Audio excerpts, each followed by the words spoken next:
Welcome to Coming from Left Field, where we have conversations about politics, books, and current events with your host, Greg Goddles and Pat Cummings.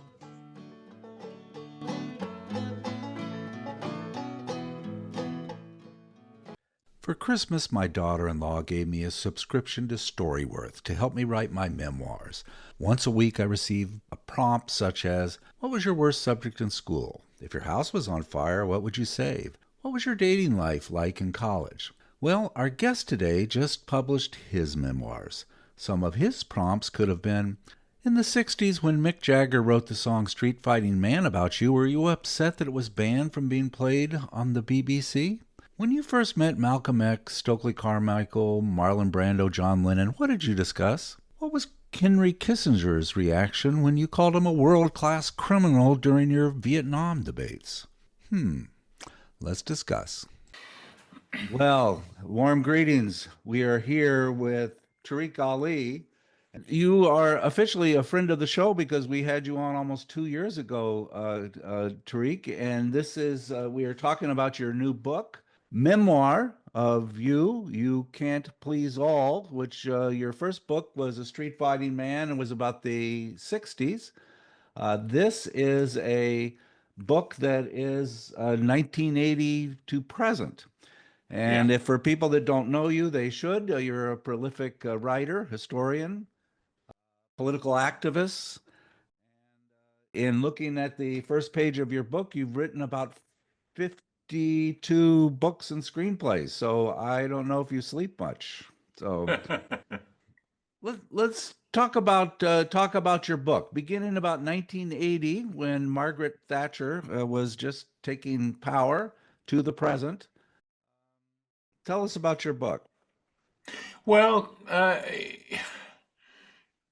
the first book, Street Fighting Years, an autobiography of the 60s, was relatively easy to write. It was fun. We were still on a high. We'd had a great time in the 60s. There'd been victories for our side, in Vietnam especially, but in Africa, Europe was in flames. The peace anti-war movement in the United States had created a completely new atmosphere. The establishment was divided on the war. So that book more or less wrote itself. This book was more difficult to write in the sense that it is a book where you start off writing when the period of defeat has just begun. You have Thatcher in power here, Reagan in power in the United States, and you see a shift taking place in the political consensus, that the sort of semi-liberal, more relaxed consensus that existed before is going to be taken away, that we're going to have a new Cold War, that we're going to have a new way of running capitalism that is going to end up making millions of working people redundant, that is in effect going to deindustrialize both Britain and the United States. So the big problem I had when I started writing the book was to see how to write it, because 40 years is a long period in anyone's life, and there's no way I could cover that. So in terms of the structure, I did the same thing I did with Street Fighting Years. It was not a book where one chapter followed another. It was a book of happenings and incidents connected to my life. I couldn't write it in a linear way. It was impossible. And the same with this book. Yeah. And I think by and large, it works. I mean, the reviews have been friendly, the few that have appeared. And so people are not having a problem reading it in the sense of shifting subjects, because the overall thing is the framework is the same. And we look at 1980. This is the beginning of neoliberalism. This is when the the flame was lit, and uh, Reagan, Thatcher, and just really destructive features set into motion when we might have had some degree of excitement and happiness with the 60s that things might change. Boy, it's didn't quite turn out that well. Um, Yeah. yeah. Can you tell me the story, which I think I've told this story to several people when I have you, when I said I was going to have you on the podcast. You were jogging in the park, and a fellow came up to you and said, "Are you Tariq Ali?" and really wanted to talk to you. And I think you were a little hesitant, but you realized he was passionate about having to convey a story to you. Tell that story. This was sometime in the early 90s, and Hampstead Heath, which is the sort of Central Park equivalent of London, I used to go jogging there and swimming every day, and I hated being interrupted. And lots of people did interrupt me, but I used to veer away. This guy was very firm and said, "I know who you are and I have to talk to you. Are you Tariq Ali?" I said, "Yes." He said, "You changed my wife's life." And for a moment I said, "My God, what have I done?" And he said, "I need to talk to you." So then we sat down on a bench, and he said, sometime in the early 1980s, were you breaking up? Had you separated and broken up with your partner and you had a young child? I said, "Very much so." "And you used to read her bedtime stories on the telephone every night?" I said, "I did." And he said, "My wife, let me tell you, was working at the government center, GCHQ, Army and Intelligence Center in Cheltenham, and her task was to monitor your conversations. So she used to listen to everything, all your conversations on the phone. People worked in shifts, and she came on the shift in the evening, bedtime, and carried on till the morning when someone else took over. So I said, I would have thought that they would have stopped doing this by now. He said, "Oh no." So one night he said, "You were telling your child, 7 or 8 year old child, a story, and she started crying because she was missing you, and and you started crying. And at that point, my wife just pulled the plug. And the next morning, she went to the head, uh, Philip Snowden style, and said, "I can't work for you people anymore. I thought my job was to uncover subversion. You are having me spy on citizens talking to their young children and discussing private matters. And that's not what I joined this outfit for," and walked out. It's just such a wonderful way to begin the story because it's like, what the hell are you being surveilled? I mean, I I know. understand in the middle of the 60s when you've got thousands of people that are going nuts Yeah, about yeah. And y- y- we were not surprised at being surveilled in the 60s and 70s. But recently there was an official inquiry which said what you've just said. An official government inquiry said that people like me should not have been under surveillance after the end of 68. That's what they said. So they've confirmed everything we were saying. I was quite shocked by this story because I wasn't totally surprised, but I did think they would have stopped by now. And but they haven't. Mhm, mhm. And we get used to the idea that the sort of country that spied on its citizens the most was the former East Germany. Well, it was happening everywhere. The East Germans were more open about it. No one, it wasn't a secret. But here they kept it a secret till we found things out. And nowadays, of course, everyone is, can be surveilled without anyone finding out. Mm-hmm. I want to talk about the title of your book. By the way, this is a rather thick book. I so enjoyed how it just went from topic to topic to interview. You just really got a glimpse of, at times it was a diary, at times it was a very good reporting. The title of the book is You Can't Please All. And here is I'm showing this picture. Many people are listening to this, so I'm going to describe this picture to you. This is a Bhupen-Khattar's picture. It Bhupen-Khakhar. Bhupen-Khakhar is the That's it. Yeah. okay. And it is a picture of a man in a motel balcony looking out over people below. You don't realize that he's naked because the balcony is kind of covering up the first part of him. He's a middle-aged man. It's not necessarily a super flattering picture. He doesn't he It's a he self-portrait.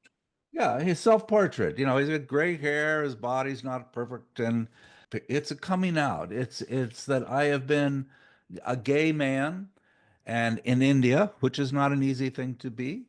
And it's this revelation that I am no longer going to be hiding this. And he's looking at the world from this balcony, kind of expressing that to himself, but without shame.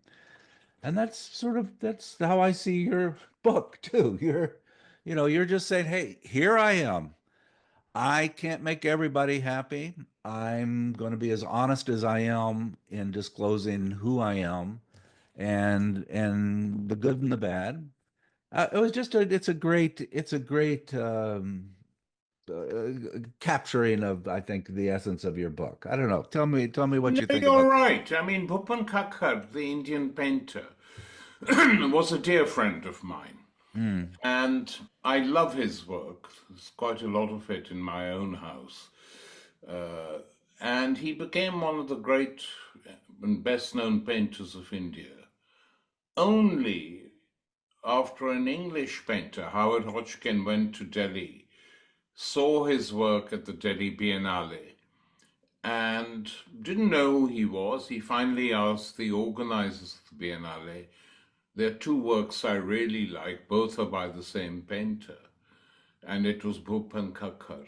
And that's how Bhupen, recognized by a European painter as someone with real gifts and talented, became an international figure. And a figure in India. Before that, he was more or less ignored. So I was working on planning a book on India at the time. And I had to interview him. I went and stayed with him. We became friends. We would visit. And his lover was a very ordinary, standard issue guy, a granddad, in fact. But they fell in love. And, the other guy hadn't come out before this. And so I loved this painting of Bhupen's. mhm. And, it's a sort of throwaway line by him. No, everyone's ignoring him. He's standing there naked looking at them. They're carrying on with their work. And it's like Bhupen, throws his hand on one side and says, oh, well, you can't please all.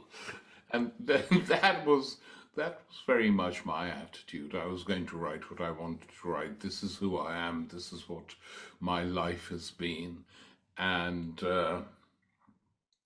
if you don't like it, go and do something else. Yeah, But right. what I explained in it, which greatly amused a US friend of mine. She said she couldn't stop laughing when she read this account of how the book got its title. And so I said, what made you laugh? She said how you ended it after the telling the Bhupen-Khakhar story. So what I wrote was that, you know, my meaning is slightly different. For me, a correct reading of You Can't Please All is, in your political and intellectual functioning, you don't have to please anyone at any time. Hmm. Hmm. And that's really my view. Right. So that's how I wrote the book. I loved you talking about your mother and your father. Your mother was kind of a rascal. I mean, she had a good sense of humor, and she She had, did, yeah. and she was quite intelligent. And your father was communist back in the 30s, which isn't good timing if you're looking at what's coming next with the Red Scare, and he got Yeah. ground up in that. Very much of an intellectual, multiple languages. Encouraged you to read at an early age and did never restricted what you read. Just glad to have you reading. Um, tell us about tell us about your parents. They both belonged to the same extended family. They were second cousins. They fell in love with each other at a fairly young age. She was, I think, about to turn 18. Uh, he was 24. And they fell in love. The problem was, from the point of view of the wedding, that my father was very radical, a member of the Communist Party at that time. And my mother's father was the prime minister of the largest province in the country, and a very crucial strategic province for the British who ruled India, the Punjab. And he said, and since my father attacked his future father-in-law non-stop in public, relations were strained, to put it mildly. And he said, you can't marry my daughter. I'm not allowing her to marry someone so left-wing. So the torment they went through is depicted in the chapter I did do on the family. But finally they devised means to see each other, got married secretly. And then the family elders went and intervened and said, come on, you're from the same family. It's so nice that they're very fond of each other. It doesn't have to be an arranged marriage. Let them get on with it. Put in some conditions if you want, but don't stop the marriage. So the condition he put in was one he thought would be completely impossible. It said that my father could marry my mother if he joined the British Army. Knowing it was something no left-wing person would do in India at the time. But then something happened globally which transformed this, is that Hitler broke his pact with Stalin and invaded the Soviet Union. So the Soviet Union suddenly became an ally of the British. And so the Communist Party high commands everywhere in the world said, our enemy now is the Third Reich in Germany, fight them. And in India, the Communist Party instructed its upper class and middle class members to join the British Army to fight. So my father's problem was solved by the changing circumstances in the world. And the picture of him and his wedding is a very sort of jaunty photograph of him dressed in full British Army uniform. Well That's worth the it. wedding photograph. I loved when you talked about obviously your father you loved dearly. He died, and you didn't never really showed the emotion maybe that you felt. And you were talking about being at a writing conference and finishing a third of a trilogy, your a novel, The Islamic Quintet, and we're talking about a funeral, I think, referenced in your novel. And just a flood of emotion hit you, you realizing that you were grieving for your father. And that I think that's happened to me in the situations. At a certain point in time, you don't the subconscious just says, okay, you're going to deal with this, and here we go. And that was just a wonder. I just was so touched by that, so touched by that. That Thank was you so much. It was a real surprise to me because, as you put it, it's the subconscious took over. right. And I was typing out the story of the funeral of a fictional character in my fiction. And suddenly I was totally on my own because I was at a writer's retreat. And I just started crying. And I then knew, I said, it's the tears I couldn't shed at my father's death and funeral. A, because I wasn't at the funeral. I arrived a day late because it was in Lahore and I was in London. But I couldn't do that because I got very busy receiving guests for the funeral, talking to them. One was being diverted all the time from the actual event that had occurred, i.e., my father's death. And so it came to me later. My mother was very surprised. She had no idea that I hadn't wept at all because I'd not told her, obviously. But that's how it comes Yeah. sometimes. Yeah. Yeah. That was nice. Talk about your good friend, Edward Said. Just a remarkable person. And you were so rich to have him as not only an acquaintance, but a friend. Um, I was, and I felt that. And as we grew older and older, our friendship became closer and closer. And I'll never forget him ringing me up one day. We used to tease him. His friends used to tease him that he was a hypochondriac. He was constantly going in to have tests done, and we ribbed him about this. And one day he rang me up and said, "Hi, hi." He said, "I've just been diagnosed with a form of leukemia, and they say that at most I have a few years to live." I just couldn't say anything. So he said, "Tariq, we are, worldly people. We know there's nothing to go to after death, but I'm still alive. So I want you to do an interview with me for television."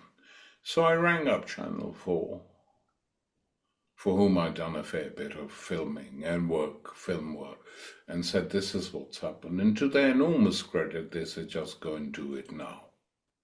So I flew to New York the next week with a crew, and I did a long interview with Edward, which was later published as a book. And it was just such a relaxed interview. And he lived after that for 11 years, so much so that I started teasing him. I was saying, "You got me to do the interview too early. You're still here.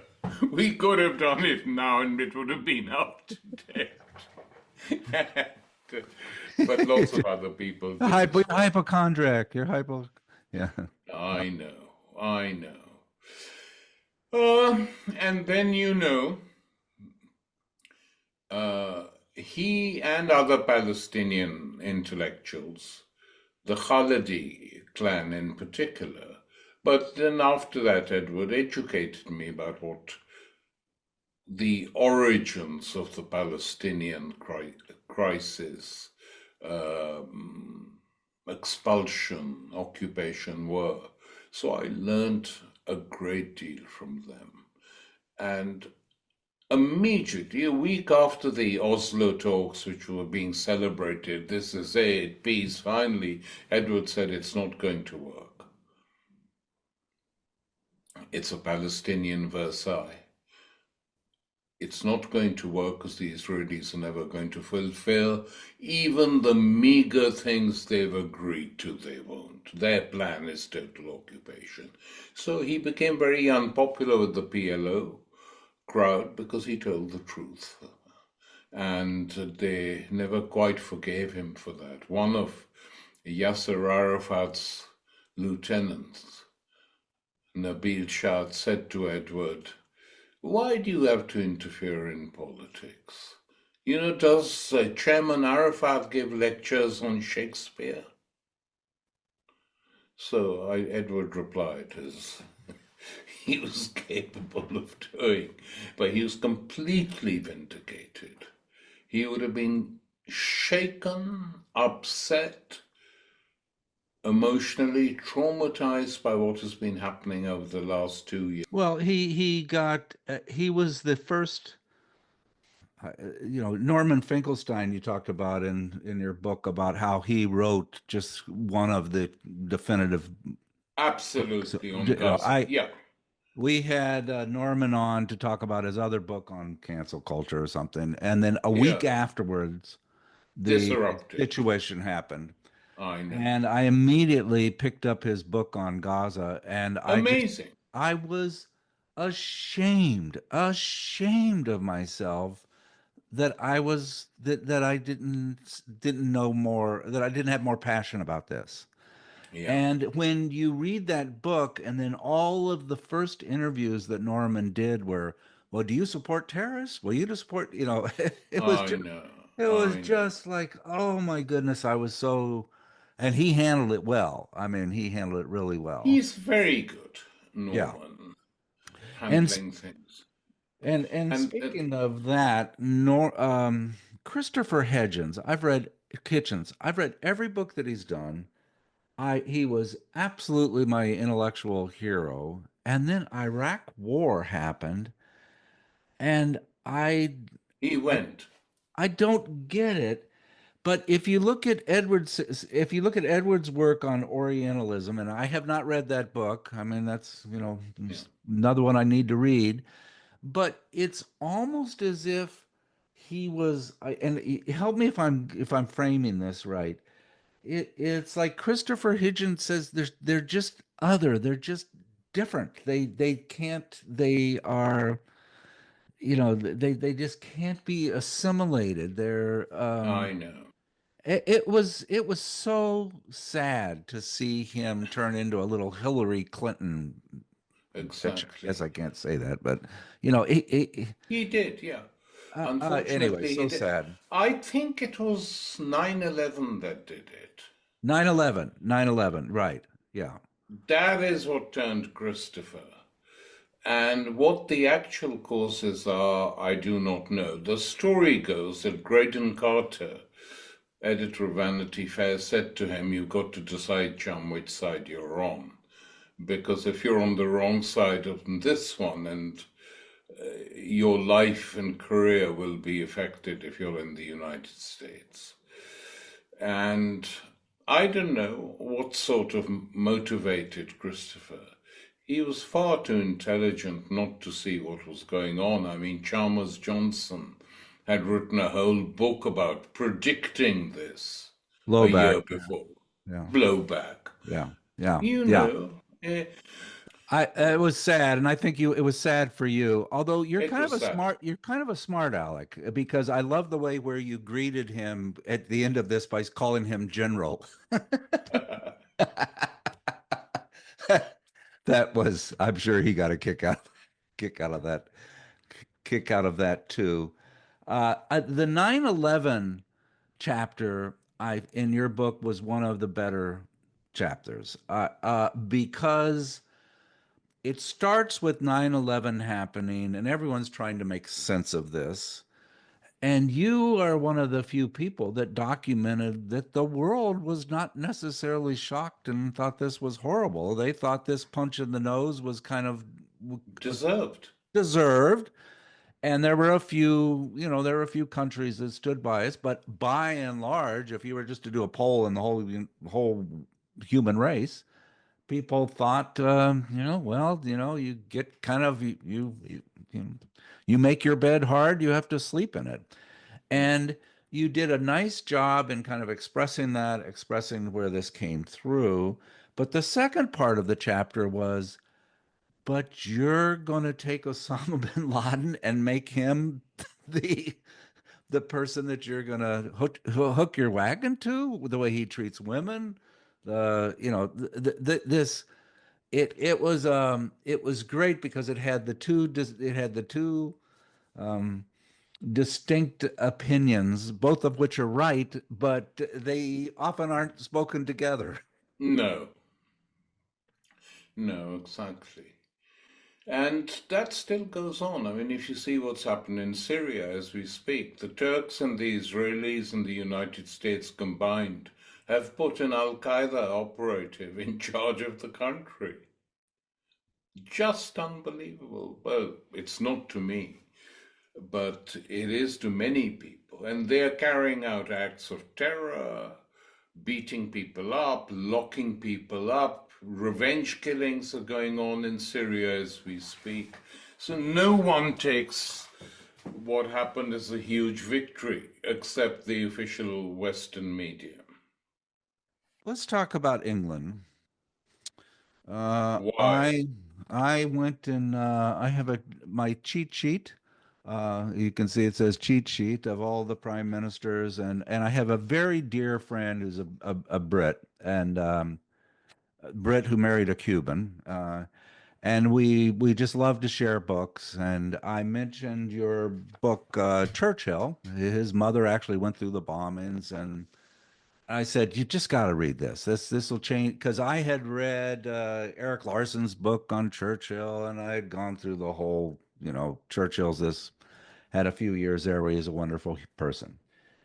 I loved your book because it just let you realize that this man does not deserve the accolades that he gets. As simple as that. He was not very good. I sent it to my Brit friend, and every time I talk to him, I poke him because he hated your church book. He read it, did he? He read it. And I loved it. And so that's our I I anyway, you can't please everybody. You can't No. please.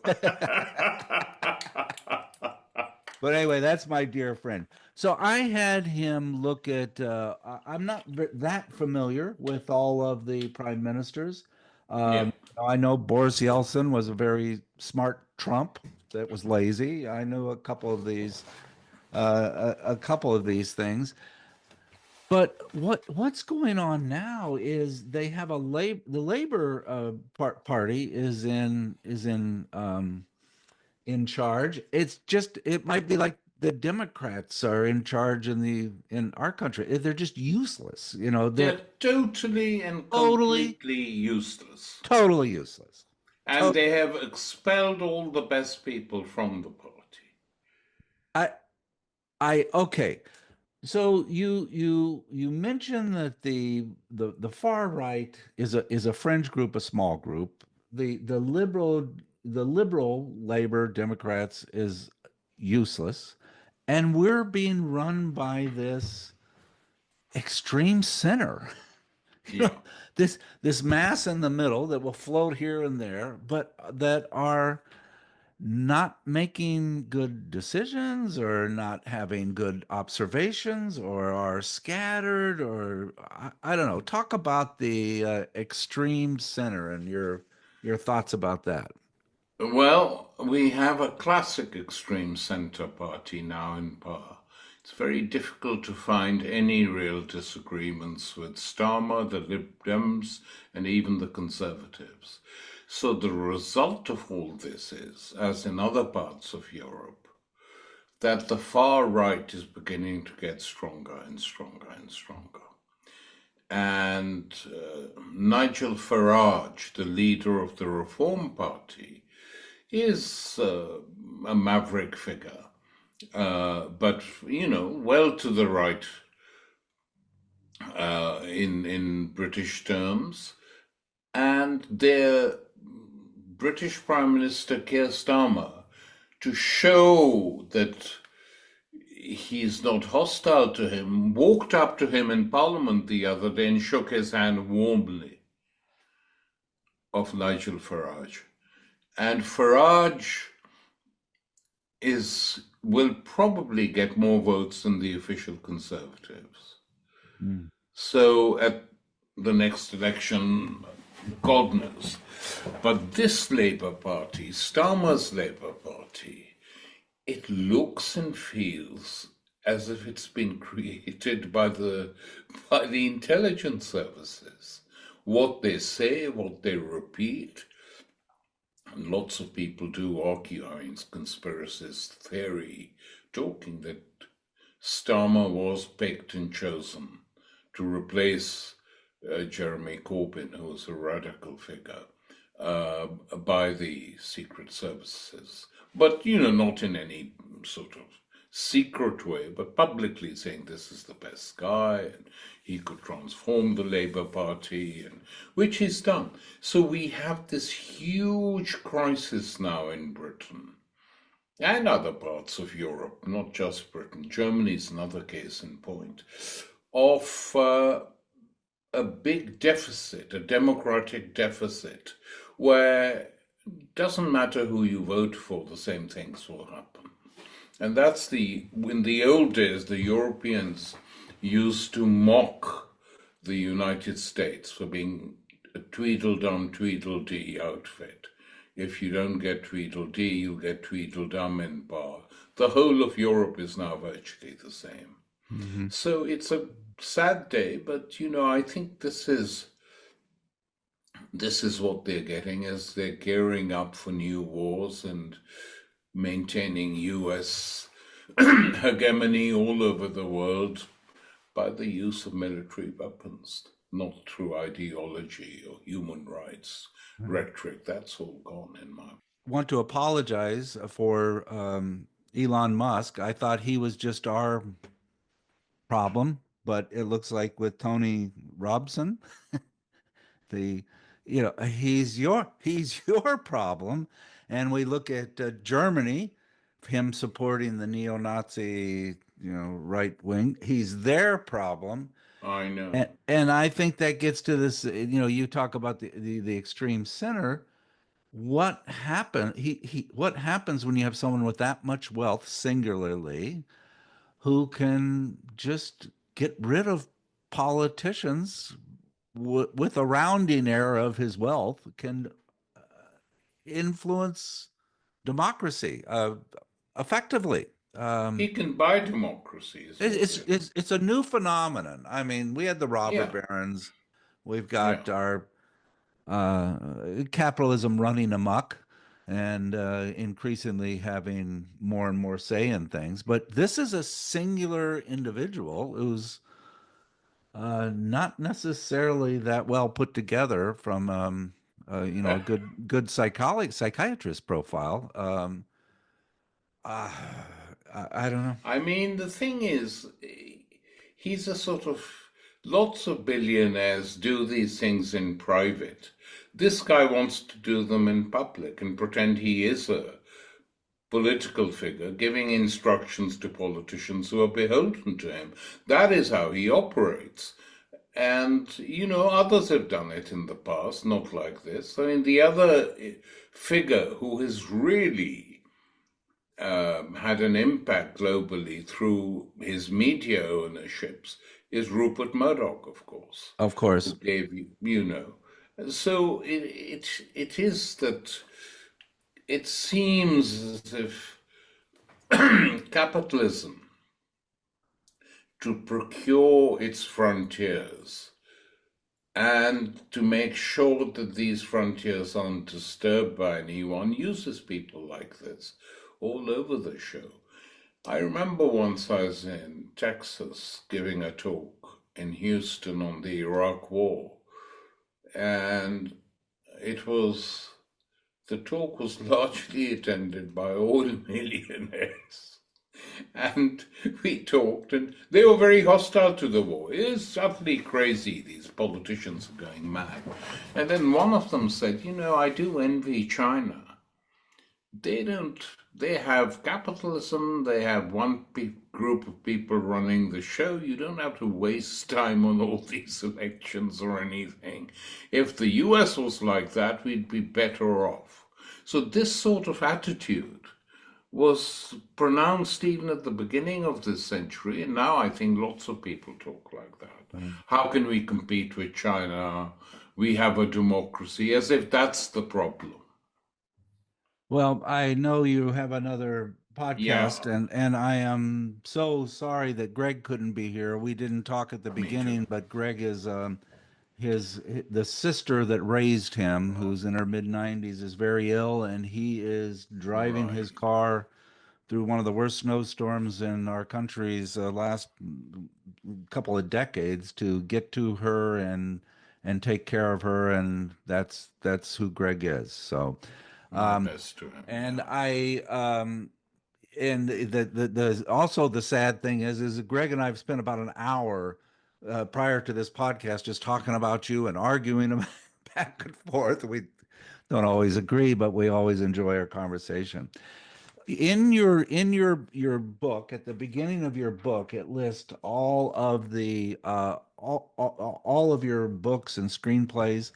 And tell me about the Lenin scenario. You just dropped a screenplay regarding Vladimir Lenin. Um, What is that you're holding? I've not seen that before. it's a review of the Lenin scenario. It is your new screenplay by Tariq Ali, dramatizes the story of Lenin, and it talks how they're looking at directors, fleeting consideration, Oliver Stone, Ken Yeah. Lark, so you wrote a screenplay about the kind of the biopic history of Lenin, which is that'll be interesting, won't it? Well, it is available, and it is, Verso Books published it. So, as is always the case, some people liked it very much and others didn't. Oliver read it and didn't think he could do anything much with it, but was, very friendly and well disposed towards it. But now, where is that review published? I don't think I've It seen that. was published February 10th, 2024. It's a review for RS21. I'll send it to you. Okay. Um, why I find this is so interesting is Greg's and our one of our greatest disagreements is about Lenin. I mean, Is it right? I Yeah. liked the early Lenin. I didn't like the late Lenin, and of Yeah. course, Greg is much more For the late Lenin. scholarly about all of these things, and he proceeds to kind of slap me down, and then I come back and disagree again, but you don't want to get in a intellectual match with Greg regarding that because he has a good foundation, very good Well, foundation. I did this script after writing a biography of Lenin some years ago. For 2017, I did a book on Lenin, and this grew out of it. Yeah.